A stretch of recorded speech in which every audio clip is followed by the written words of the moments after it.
You're listening to the Self-Made is a Myth, Make a Difference Together show with your host, Coach Tim Campsall, where we talk with successful business owners to hear the stories of their journeys in building their successful businesses. And more importantly, we recognize the folks who help them excel because we know that achieving business success is not something we can do on our own.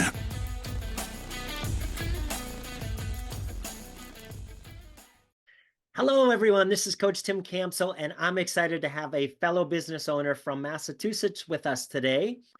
Check this out. My guest studied abroad in Germany, having only taken one semester of German before she went there, and had a full course load and had to write reports and all that crazy stuff, and only failed one class. So, wow, we'll get her to share that with us a little bit here in a minute. In her downtime, she enjoys bringing her dog Freddy to the woods and the beach and letting him run free.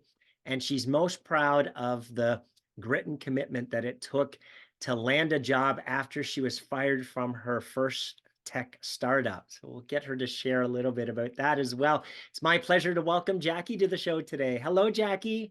Hello, Tim. It's good to be here. Well, hey, let's start with having you introduce yourself. Tell us a little bit of your personal story, like where you were born and where you live, and about your family and hobbies. Yeah. So I'm Jacki Leahy. I'm from outside of Boston, Drake-It and Carlisle. I went to UMass Amherst, go Minutemen. And after college, I became a kindergarten teacher. I did Teach for America for 2 years and then an extra year. And then once I left the classroom, I kind of bounced around. It was about to be 2008, so things were a little wild. And I ended up being a real estate agent in Manhattan. So I was running around the city, showing people apartments, breaking into some. You gotta do what you gotta do. And in 2015, I kind of was like bored. Like I've conquered it, like check, with real estate, and I really wanted to go into the tech startup world. And so I started entry level BDR, that's the entry level sales, as a 33-year-old in a tech startup. And it was tough, but you know what? I discovered I loved outbound cold prospecting, and eventually just became obsessed with like the tech stack that enabled me to do that. Found Salesforce and went head over heels for Salesforce.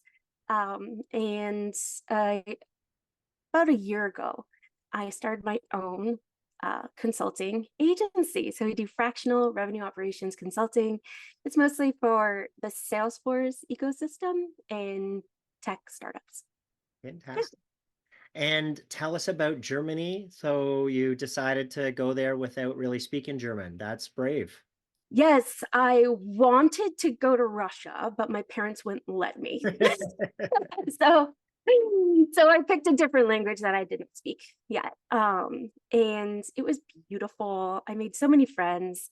And I learned enough German to make friends and like make people laugh, like puns, right?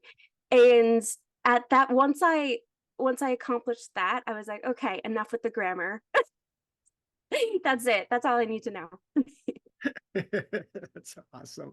So tell us, I'm sure there is, because you're just full of laughter already. Is there a funny story that your family likes to tell about you that you'd be willing to share with us today? I'm willing to share it as long as nobody comes back and haunts me about it. Don't worry, it's not recorded or anything like that, so it'll be fine. When I was little, apparently when you're little, you really don't get like sarcasm until like later. And my dad did the gotcha nose joke. And I was horrified. Like I viscerally remember this. And like I must have been touching like my nostril, and I started crying. I'm like, there's a hole. I was like shaking. And like to this day. That is Yeah. fantastic. I Yeah. love it. So Yeah. tell us, how did the business come about? At what point did you have the confidence that you could run your own business? Oh my goodness. So I had been in the consulting space for like 3 years. And I was with Winning by Design, which was like my absolute dream job. I am obsessed with the founder. His name is Jacko Vanderkoosh, and he does the bow tie, like the funnel, and then it looks like a bow tie. It's like mathematical first principles on subscription business models. And I was going to start the RevOps consulting offering. And then it was 2022. And Bessemer Ventures is now calling it the Sassacre. Everything just went sideways. Everything went sideways. I I couldn't make heads or tails or get any traction. And ultimately they're like, this doesn't make sense anymore. So you gotta go. And which was a bummer. Such a bummer, right? Like, but my friends were like, Jacki, you're a baddie. Like, why don't you just go into business for yourself? Yeah. And it really was, they were the ones who completely reframed everything for me. So I was let go on a Tuesday, super sad, but then brought back to life by my friends on Friday. And it was my like other Salesforce nerd friends. Like we have a happy hour on Friday afternoons. We're called the Best Friends Club. And they just like defibrillated me. And I started my new company the following Monday. So like less than a week. And I had my first client, paying client like 10 days later. Wow. Yeah. It's fantastic. So cool. Like it ended up being the absolute best thing that could have ever happened. That is amazing. So tell us more about the company. What's the name? What do you do? How do you help people? Yes. So it's called Activate the Magic. And personally, I just am obsessed with human potential. Like I know that every single human is sitting on a pile of gold and just brilliance. And it's really just about like activating that, right?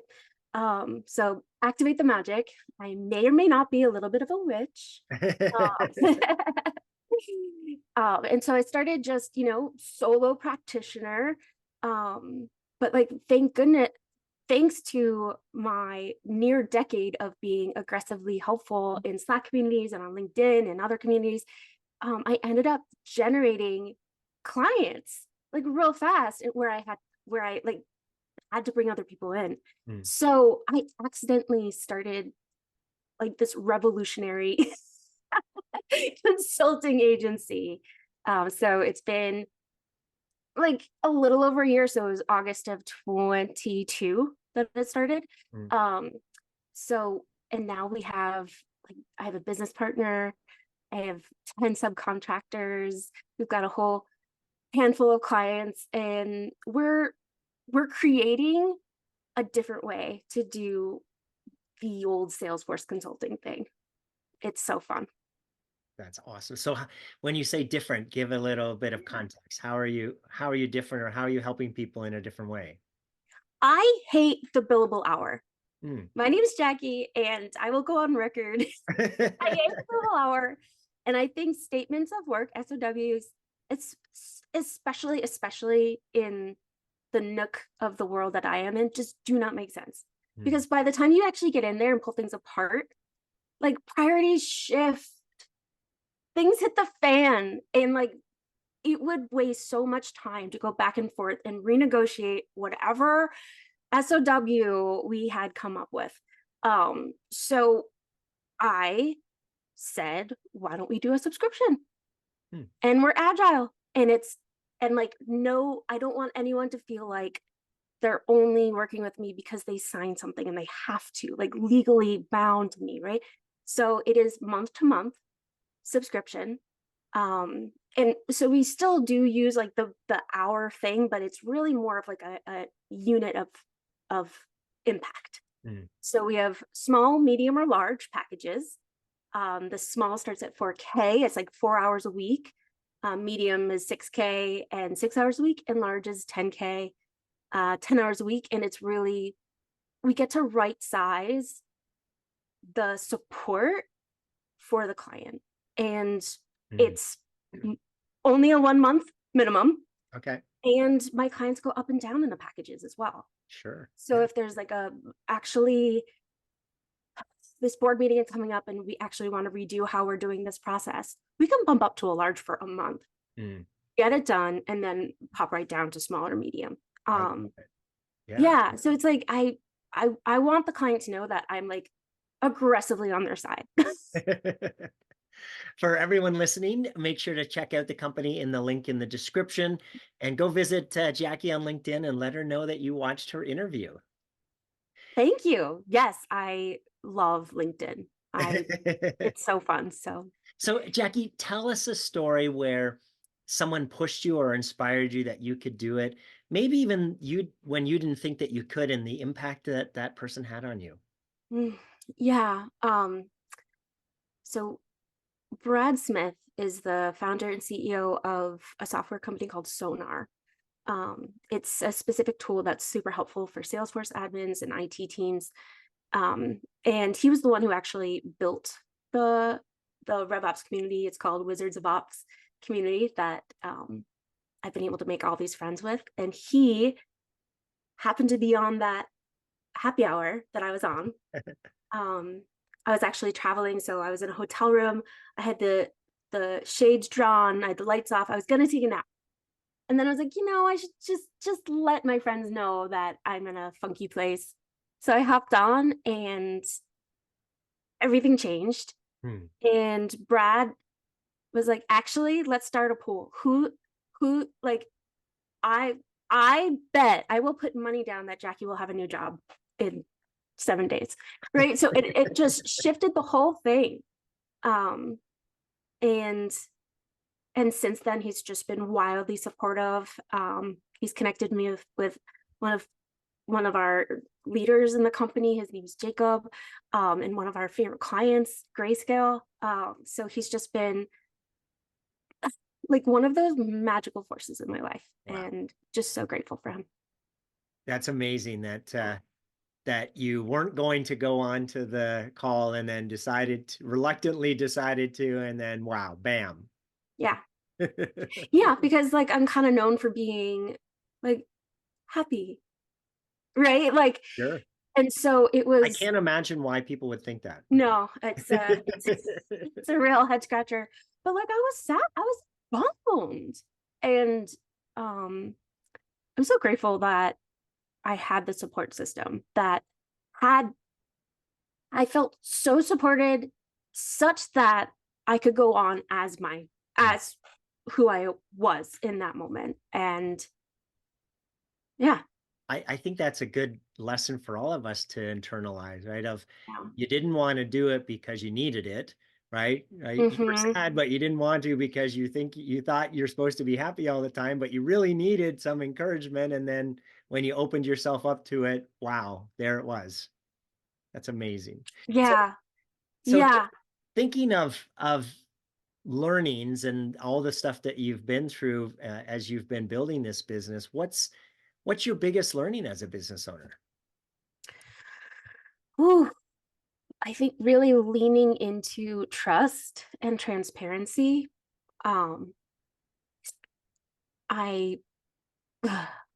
It's a journey, right? Like I really want to make everyone happy all of the time. And like not like it's a learned skill for me to actually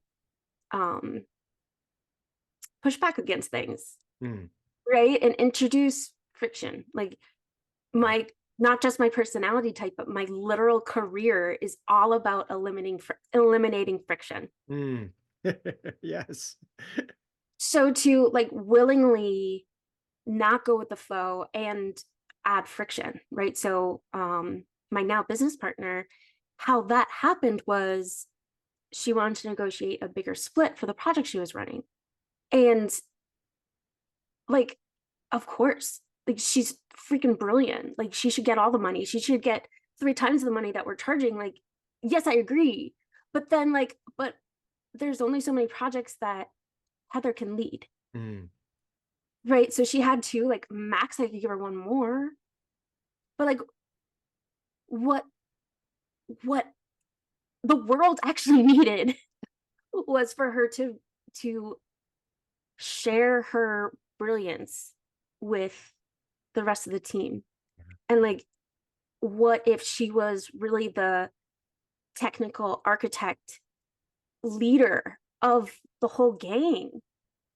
Right. So she would be less hands-on keyboard and like in the weeds, but have a bigger impact on more companies. So like actually I came back and was like, what if, right? Like instead of like this project getting a bigger split on, what if you become a partner in like the profit? Yeah. Right. So, and that was scary. Yes. Because up until then, like I was really only like accountable to myself. Mm-hmm. Right. Like, of course, making everybody happy, but like, if you want to go fast, go alone. But if you want to go far, like go together. And so it's like risky, it's vulnerable. Um, but ultimately it's been so freaking rewarding. This lady is amazing. And we're such a great match for each other. And but yeah, that was probably the biggest scariest step. Yeah. What a great segue into my next question, because we know that business success doesn't happen in isolation. So tell us about your biggest challenge as a business owner and maybe another business owner who came alongside you and helped you through that. Mm. It's really along the same lines, but like negotiating pay Hmm. Yeah, tell us and more. cut. And it's like, I want everyone to earn the maximum rate, but that slows everything down, right? So it's like giving up, like being a dictator of a utopia, right? Setting that down and being real with people like, hey, like I want you to make 125 an hour. And the reality is that you're not going to get put on projects at that rate. Hmm. Right. To, and I would credit actually Alex Hormozy for this, like having a season of learning versus season of earning. And recognizing that I had been in a season of learning for a very long time. And so it's not outrageous for me to promote, expect, enroll people in their season of learning. I love And it. knowing, like, having the confidence in the people that I'm picking and how we're structuring it, that the learning is actually part of the compensation. Like, if you were earning your maximum hourly rate, there would be no need, reason, logical path for anybody to pour into you. Hmm. Yes. Wow.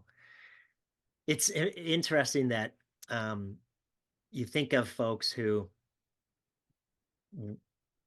come across as, I don't want to, I'm not getting any benefit out of being here, or this isn't going to help me later. So it's all about money. But the reality is, right, the types of experiences that they're getting and the types of projects that they're working on can in some cases be very unique to being working with you guys and being able to be exposed to that stuff that they wouldn't otherwise. So yeah, there's Yeah. huge amount of value in that, and in terms of who it helps them to become, right? Yeah. Yeah. Um, but it also has me on the hook for delivering that value. Fair enough. Yes. Right. Yes. And you kind of alluded to it earlier, and it can be very lonely at the top trying to navigate all of that stuff, right? Of provide awesome service to your clients while also juggling all the internal dynamics. Yeah. And knowing that people can punch up, but not punch down, Hmm, right? Knowing that I am going to be the villain in some stories. absolutely. Right. Yep. Because at the end of the day, you have a business to run. Yeah. You don't have Yeah. a bunch of friends to take care of. You have employees to manage to make sure that the business is profitable and sustainable so that those employees keep getting a paycheck. Right? Yeah. And navigating a tough conversation around, I know you think this isn't fair, but that's not what's important. Right. Yeah. What's most important is the client, the impact of the client experience. Like that's what we're refactoring around. Like, yeah. And owning it and knowing that it's all my fault. Like, Yeah. like Right. there's Yeah. like I messed up. Yeah. Like I didn't set the expectations. I did it for, Yeah. that.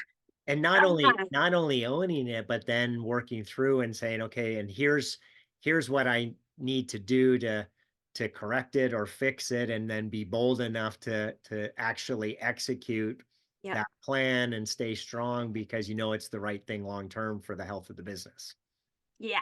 And you're going to ruffle feathers and you're going to frustrate people, and just knowing and embracing that that's part of the journey. It's not intentional, but it's just No. part of Oh the my journey, right? gosh. Yeah. And like leaning into like, please, I know you're mad. Like you can tell me. Right. Like Right. and mean it. Like it's one thing to be like, my door's always open. Like I'm open to feedback, which is easy to say. And it's confronting to actually do. So Yeah, and what we really want to say, but we know it doesn't make any sense, is I'm open to great feedback. yeah. Please come and tell me how wonderful I'm Yes. doing. Praise me as often as you'd like. So, Jacki, I'll put you on the spot here. If I was to ask you to pick three people in your business owner journey that you're most grateful for their help in your business's growth, who are those three people and how they help you? Mm. Heather Sands, she's my business partner. We actually worked together at a boutique Salesforce agency a few years back. And she was always so brilliant, like technically just detailed and just and she had always been so generous with her wisdom and would hop on and help at any time. So I'm just so grateful to have her confidence and teammate as a teammate. I'm so grateful for one of my early clients. His name is Abe, and the project could have gone smoother. Right. And that was really one of the, hey, I'm doing my learning out front. Like, let me be transparent about what I'm seeing, about how I messed up. Please pour salt on this wound and show me your perspective of what the impact was that, and move forward with me as a lifelong advocate, right, for each other. And my parents, my mom and stepdad, Ellen and Mark, I'm gonna cry. They had always said, especially my stepdad, like always related to me as an entrepreneur. Mm. And I was like, no, no, no, no, no. And recently I said to him, like, I'm just now realizing that I wasn't a problem employee.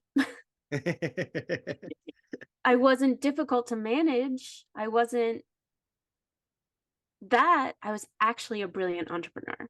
Mm, Um, I love that mindset yeah, shift. That's awesome. yeah, yeah, yeah, It's eh, the mindset is huge, right? It's more than 90% of whether we're going to be successful or not. So I like how you took what we could do and right beat ourselves up and say I just must not be cut out for this, and realize no, it's yes, just that I'm cut out for so much more in a different role. yes, Good for you. yes. And like, there isn't a hierarchy. Mm. Yeah. Right. When we're real and honest with one another as business owners, right? It's like, yeah, we've all been through the same, beat ups and got the same scars and scabs, and it's part of the journey. And when we're willing to be real and authentic, we can learn so much from one another. Cause like, oh yeah, you went through that too. Well, how did you handle that? And we can grow and learn from one another. Yeah, yeah, absolutely. There's way too much stuff on social media that makes it sound like people are overnight successes and they got there on their own. That's the whole reason we have this podcast to, Yeah, to dispel that, because it's so damaging when you read that stuff and go, oh wow, look at, they are all awesome and I suck. yeah. Oh my gosh, yeah. And there's a lot of that. You know, well, what am I doing around Jacki? You literally made one LinkedIn post and you have a whole company now. It's like, right. That is a perspective that is accurate, right? And if you pan out, right, zoom out, this is literally like a blip, right? But Absolutely. let's Yep. let's look at the 17 years of struggle, right? Like I've Right. been fired so many times. I've like made a fool of myself. I've, been probably spending too much time helping other people or learning. Like Sure. it's been a full on court press for decades. Yeah. Yeah. So let's shift gears to the future. As you think about the next 3 to 5 years, what's the biggest challenge that you see that you're going to face in reaching your company goals, and who are the types of people you'll need to solve that? Hmm. Um, so we're at like 700K annual recurring revenue, ARR. Um, I'm playing for 2 million by the end of by 2025. Nice. Um, that's as far as I've gone, like vision wise. Um, and the people that I'll need are other people who see the opportunity to create a new way of how we relate to each other at work. Yeah. So what do you see as the biggest challenge of getting there? So more than doubling your revenue. Yeah. What's going to get in the way? What do you think? What are you anticipating? Quality control on humans, Hmm. Yeah. right? Taking the time to like finding the right people. Yes. Luckily I have a really huge network of like amazing, like world-class talent, like adorable humans, right? But it's also like a constant game of enrolling others in the vision Yes. and and enrolling them in themselves, enrolling them like into being like vulnerable and leaning into the feedback and standing for something big. It's some days it sucks, right? I really want to be like, well, if they would just take some initiative, like how could you think that? It's like, well, that might not be the most reasonable thing. So really like creating systems um that really support as we grow. Yeah, um it's awesome. Yeah. and unpacking what it is that I do, right? Like the unconscious competency Yeah. and the like are choosing to believe that everything is a skill, right? Like that human touch and that empathy and stuff, those are actually skills. Yeah, absolutely. And building and training and rewarding, can't shortcut that. The vision and culture is so key. And the mistake a lot of us make is we don't give it the attention and the time that it needs, because people enroll, to use your word, people enroll when they believe in something bigger than themselves and they want to be part of something bigger than themselves. And so investing that time to write pen to paper, what is the vision, what is the culture, what are our values and our beliefs, what does it feel like to be part of this company, so that, and being true to it, right, and holding one another accountable, not just printing it and putting it in a binder, but coming back to it weekly or monthly, and checking in on one another and say, hey, are we truly living this and breathing this, and right, are we being honest to what this piece of paper says? Yeah. And there's not like a one-to-one correlation between effort in that department and revenue. No. However, right, there is no mathematical correlation, but there's 100% correlation, right? Yes. Yeah. Yes. So it's very challenging to justify investing in that. Yeah. But it is absolutely mandatory to invest in that. We've all been in companies where there hasn't been a defined culture, or people were hired that weren't a good cultural fit. And we all know what that feels like, right? Yeah. So Yes, we do. we know how important it is, but it's hard to calculate the ROI and therefore be able to justify it being in the budget. Mm-hmm. Yep. Jackie, Yep. last question. Jim Rohn, an awesome business guru, one of his quotes is, we become the average of the 5 people that we spend the most time with. So Yeah. what advice would you have for new business owners who are trying to do it on their own? Well, that's dumb. Don't do that. My advice is to find your North Star person. Right. And it doesn't have to be your North Star person for the rest of your life and the rest of their lives. It can really be like, for this chapter in my life, my North Star human is Alex Hormozy. Right. Like, so I'm going to actively look for people who have those traits, who hold me to the standard, right? So like the easiest, put myself in the environments and social circles where it would be less reasonable for me to not have the outcome. Yeah. I love it. So a lot of folks will say things like, or I've heard, well, I don't want to bother them, I don't want to ask, and because they're probably really busy. What would you say to that? Well, check yourself before you wreck yourself. Right? Like, if you send me a LinkedIn message being like, hey, I'd love to pick your brain with the calendar link, I'm going to be like, no thankity.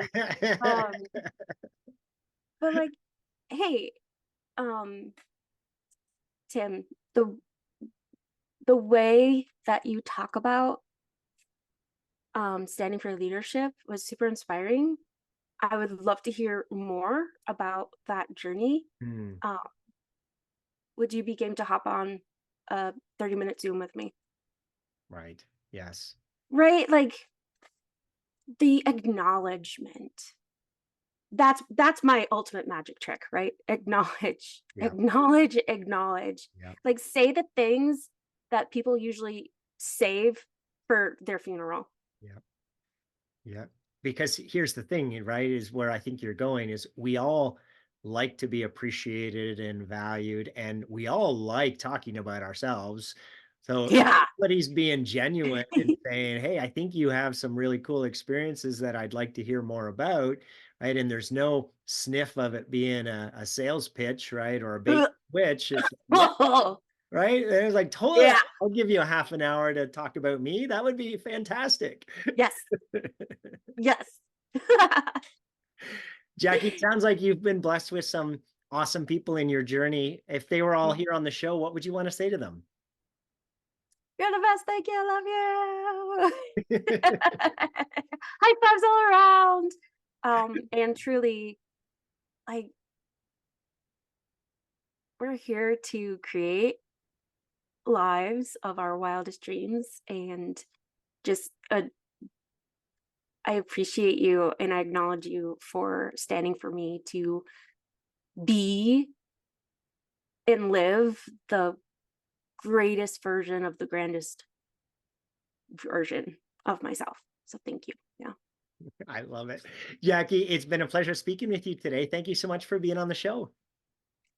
Thank you for having me. I got to talk about myself for like a whole half hour.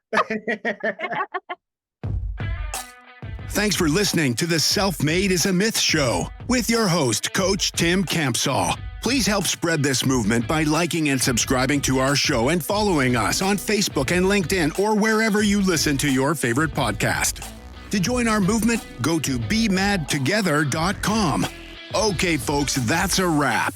Please pay it forward and be sure to tune in next time to the Self-Made is a Myth podcast.